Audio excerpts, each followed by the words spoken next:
So today I'm going to be looking at a cheap £50 touchscreen 7-inch double-din stereo, and if you're in luck and own a Volkswagen Polo, then this will be extremely easy to follow because I'll show you quickly how to install. Take a look in the description if you'd like to skip straight to the install.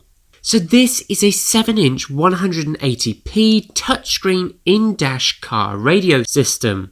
And it's from a company called Lucky DIY. Now yes, this is cheap and you can see from the packaging there's not much to be in awe about. It's very basic, but in the box you get the unit, remote control, 2 sets of cables and a user manual. So the device itself is somewhat of an okay design. I'll be honest, it does feel cheap in the hand.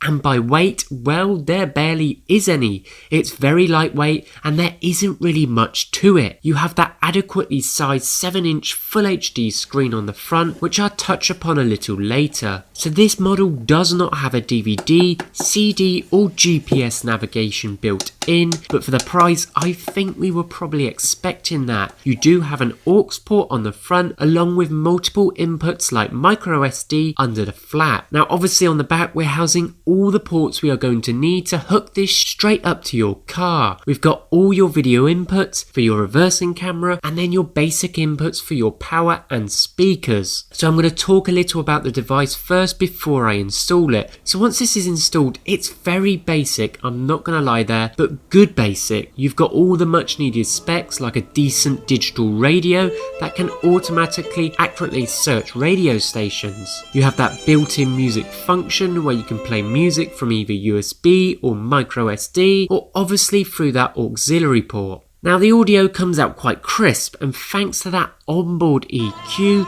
you can just simply click through the option to get your desired audio. One feature I think I was most impressed with was that phone Bluetooth feature. You have a built-in microphone on the stereo unit that picks up some decent audio. Callers on the other side said they rarely noticed any difference. So obviously that's a bonus, as most hands-free units cost around £40 anyway. There is some other great features like mirroring your phone image and customizing the backlit colours. So overall for the price you can't really go wrong. It acts as a normal radio unit well, its hands-free system is more than impressive for the price range, and it just updates that car interior with ease. In terms of that HD screen, I probably beg to differ. It's more than adequate nevertheless. So installation of this thing is very simple. If like me you own a Volkswagen Polo 2000 to 2009 models, then the connection is very similar. There are included connectors that require you to follow diagrams on the user manual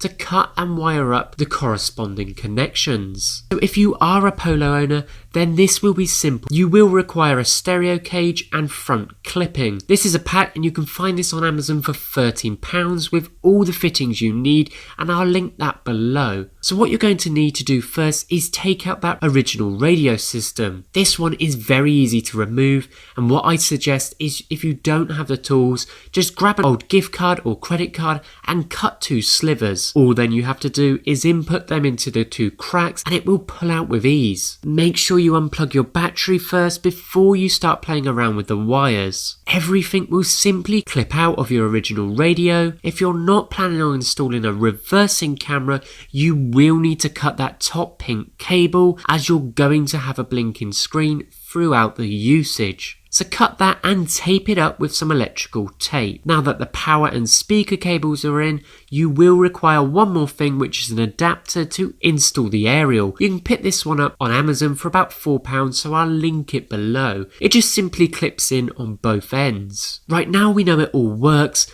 all we need to do is place it into the cage. I didn't use the brackets provided, I just simply bent the cage clip in so it would slide inside and have some back support. You may need to pry some parts to get the unit to fit in, but with a squeeze it will. Once in, just simply place the front panel on and slide it in, and that's it. A simple and easy install. I'll link the product in the description, check it out and let me know what you think. Till next time.